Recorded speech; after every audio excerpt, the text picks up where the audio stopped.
Intimate Apparel is a powerful intimate play that explores love, longing, and identity at the turn of the 20th century. Today we're speaking to Antoine Jackson and Bri Tomczak from Rosedale Community Players production of Intimate Apparel to discuss their process, characters, and what the story means to them and to audiences today. Thank you so much for being here.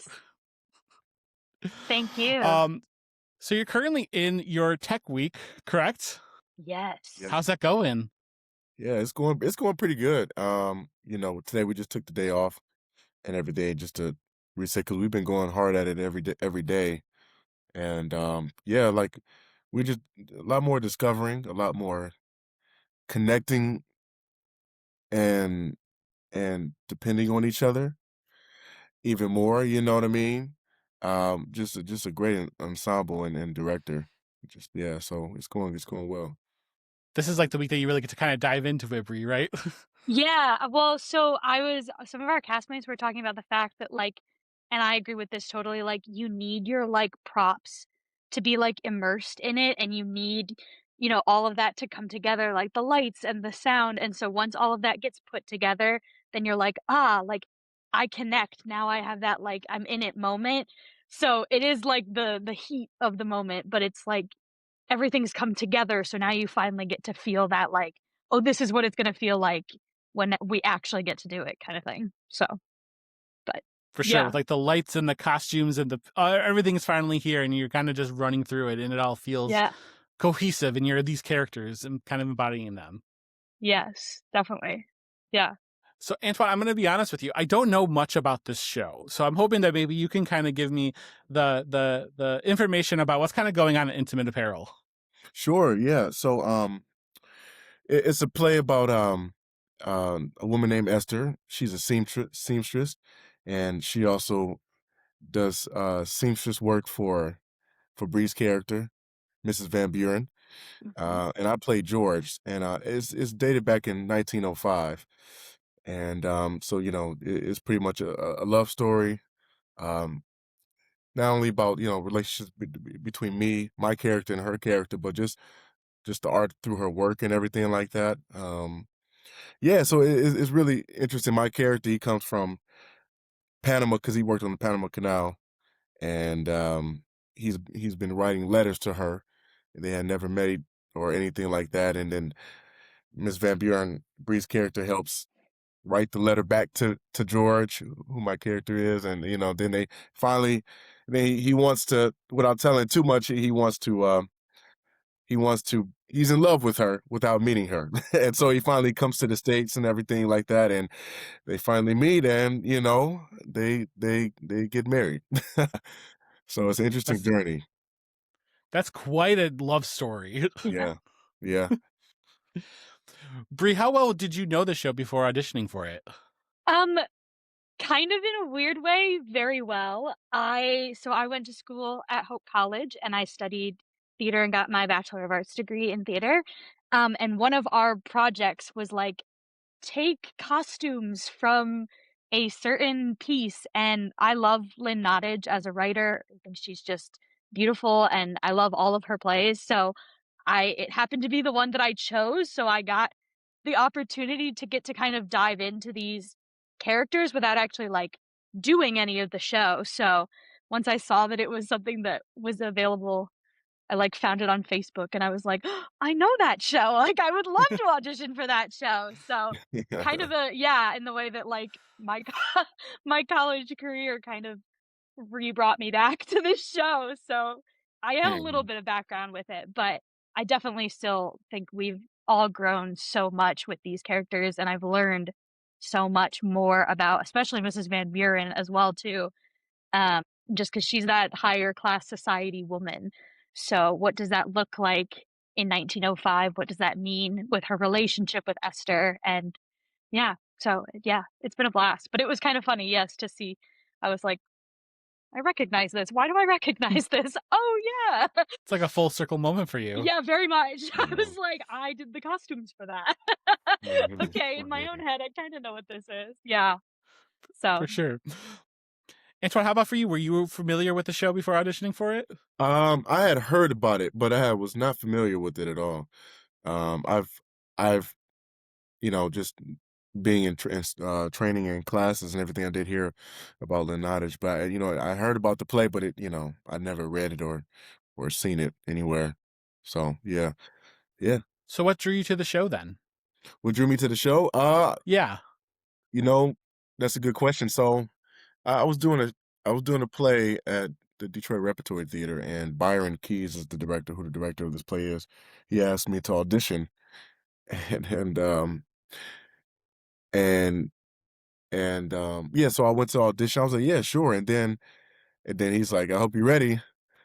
I said, I hope you're ready for what? He said, for the accents. I said, I said, okay, hold on. I didn't know he had an accent now. And so I went to the car and just did, because he has a Barbadian accent. Mhm. He's from Barbados, so he had to work on the accents and all that. And I did the best I could, and I went back in there, and I guess I did okay because I got the call that I had booked it. But what drew me to it was just challenging myself. And this is a beautiful play I had heard of. Like I said, I've heard of Lynn Nottage, and I wanted to see what I could do with this character, with this piece, and this play. Speaking of that, then you mentioned that you're playing George, and you kind of spoke to the narrative of George. But who is George to you now that you're kind of embodying this character? That's a good question. George is he's very complex. He gets what he wants. He is he is a man who, yeah, he does whatever is necessary to get what he wants. He's coming from, you know, this other, culture and everything, where he's working on the Panama Canal. It's rough, vigorous work. He's seen a lot of things, and so he's not used to the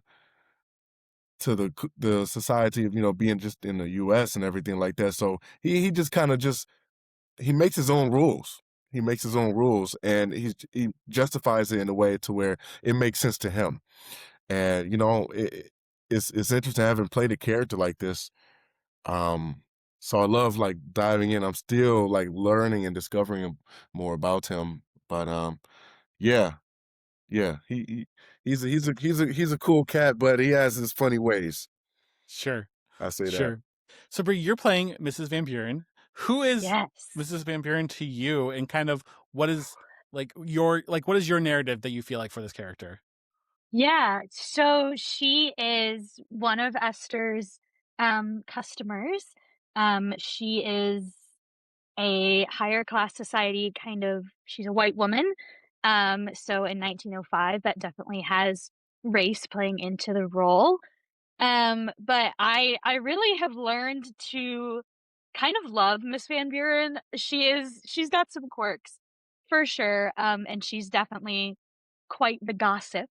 But I think she, uh, in the way that Lynn Nottage writes, you can never like fully like hate any character that I think she creates, because they always have a reason and a purpose to do what they think is the best scenario for them.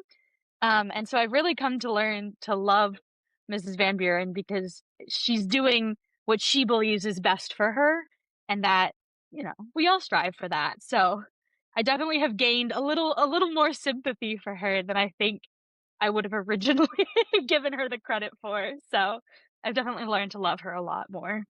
So, what is your process for developing a character such as Mrs. Van Buren? Um, Definitely read the script, obviously. Great place to start. Um, Right. and then know your, obviously, like, your time period, your setting, where you are, so that, if you're in the city versus in the country, does that affect anything? If you're in Europe versus America, does that affect anything? So just making sure you have all of those kind of context clues to kind of wrap, around your character. And then I usually, um will just kind of go through every line and try and figure out, like, why share this? Why say this? Like, what's the point? What is she trying to get across? Like, why does she need to share that this happened in her day? And what does she accomplish by that? So, and that's something that I had learned back in school as well. too that I've kind of continued to carry with me. So just the kind of whys of why do we do things and why do we say things, I'll often go through. Antoine, do you have a similar process to developing your character, or do you do something different to kind of bring George to life on stage? Yeah, I have somewhat of a similar process. I think it goes back to just learning who the character is. I'd read the script over and over and over, and learning about that character through what other characters say and are Mm. not saying. Um, and then that helps me kind of formulate who and what my character wants and where he came from and what he's doing. It's a lot of research, doing a lot of research for this one just on the Panama Canal and being in Panama and everything like that. And how much they made, and like I said, just the culture over there and what they had to deal with with with building the Panama Canal, and everything like that. So yeah, just a lot of research, and then just trying to tap into the mindset as much as possible, especially of his family and where he came from. Yeah. So similar process, but yeah, Bri, I like your process as well. Yeah. Thank It's a you. lot of that background work that a lot of, that people don't see, but it's No. really helping to bring these characters to life. Yeah, Yeah. absolutely. Like, it's interesting, like right now, like I'm having a hard time speaking as Antoine because I've been speaking and talking like George. So like this is weird now talking like Antoine. It's the weirdest thing. It's like my mind wants to shift back to like talking and being as George because I'm in his shoes every single day. So even coming home and we're talking and walking and even before we even start rehearsal, just embody the character. Just you really kind of already naturally are. You don't have to, it's I'm not forcing nothing. It's just it's a Mhm. habit. It's a beautiful habit. For sure. So You are Yes. living and breathing this character. yeah, Yes. Well, absolutely. so, like, I found that, like, Brianna obviously sits a little bit more relaxed, Hmm. as a more kind of modern individual, right? But Mrs. Van Buren doesn't do that. So I noticed that, like, I'll come home from rehearsal and be like, "Oh, like, my like, I've been stretching my back muscles, like, Yeah, everything feels much more regal and lifted because that's right. the way that I hold her versus Brianna's like, "Alright, let's hang out," you know? So it Sure. does. It's like the physical, mental embodiment of these characters, and that's how you bring them to life. Yeah. Hmm. For sure. Brie, what has been the biggest challenge to bringing either this story or your character to life? Yeah. Um, I definitely think, um, it's been a little bit of a challenge for sure to play the kind of possibly getting seen as, like, the ditzy white character that doesn't pick up on things. And I definitely think I first read her as, like, as I said, like the gossip who just shares everything because she thinks her life is the most miserable of everyone else's, and she doesn't really realize that there's a world around her. So I definitely think it's been interesting because I'm someone who's so very noticeable of emotion and feeling, probably because I am an actor. But that divide between me and Mrs. Van Buren was definitely larger in the beginning, and it was something I kind of had to slowly be like, "Okay, she's not just, like, a jerk, like, she just like, she thinks this is the most important thing to talk about," and, like, so you have to learn to, like yeah, I think that's been kind of, I guess, the biggest challenge, I would say, is kind of narrowing that gap between maybe preconceived notions that I had about her to where you can start to realize why she does what she does. Hmm. Absolutely understandable. Antoine, how about for you? What's been the biggest challenge as a performer with the show? I say just really every day just walking in George's shoes because that's not who Antoine is. George is a more like I say, he gets what he wants.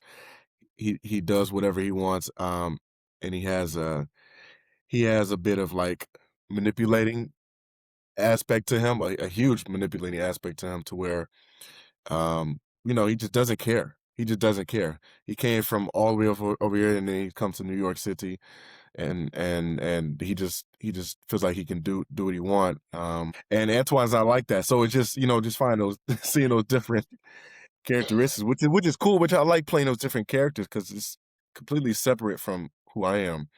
The biggest challenge was getting in to the accents and Sure. everything like that because it's a very distinct, very I'm working with Danielle, who is Carol's sister in the Carol's sister who Carol plays Esther in the play. Her sister, I'm working with someone to help me with the vocal and everything like that. So, because she is of Caribbean, um, with her background and everything like that. So, working on the distinct voice and how to say these broken English and everything, is was very challenging. But I got a rhythm, I got a hook on it now because is once you do something every day, you kind of just come second nature.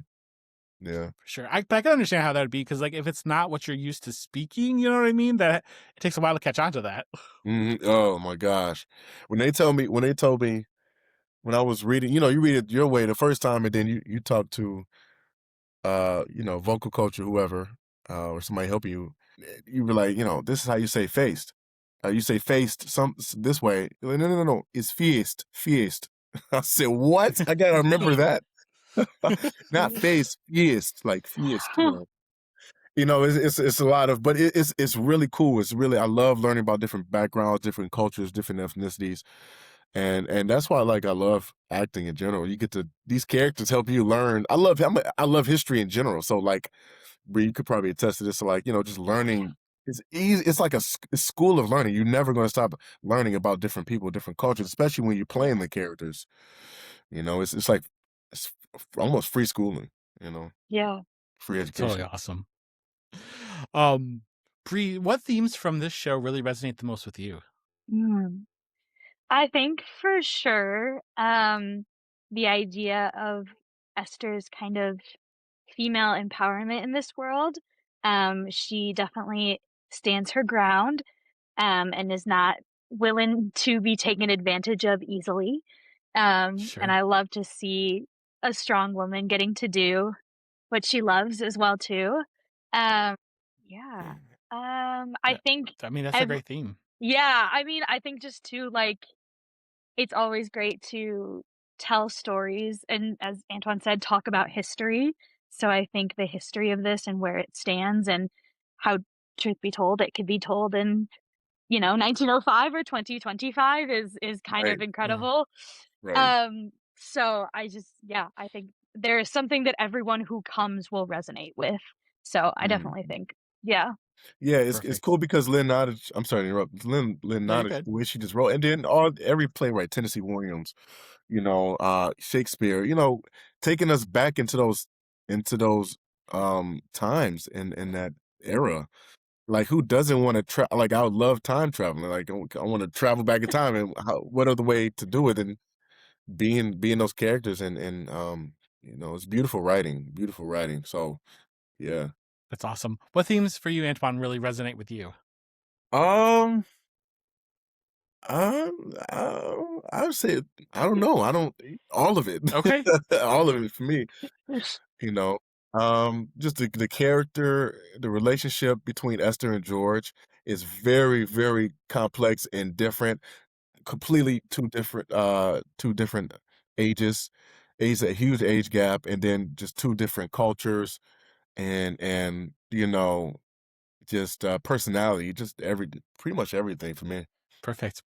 Then one final question for both of you, and I'll start with Mhm. you, Antoine. It's just what are you hoping audiences take away from this production of Intimate Apparel? Ooh, that's a good one. That's a good one. I say, I don't know. Take away whatever you feel like what resonates with you. I would say I just hope that they have fun and that they enjoy the roller coaster ride that we're going to take them on. And maybe whoever, because every character is probably can resonate with individually, with the audience, individually. So it's somebody might take away from Mrs. Van Buren and better than they take away from George, you know what I mean? So it's just Mhm. whatever they feel like they can, I don't know. I don't really know. Just No, hope that they that's enjoy. great. Yeah. Bri, how about for you? What do you want audiences to take away? Yeah. anything. I want them to just come and learn. That is my favorite part about theater, is that we get the opportunity to share.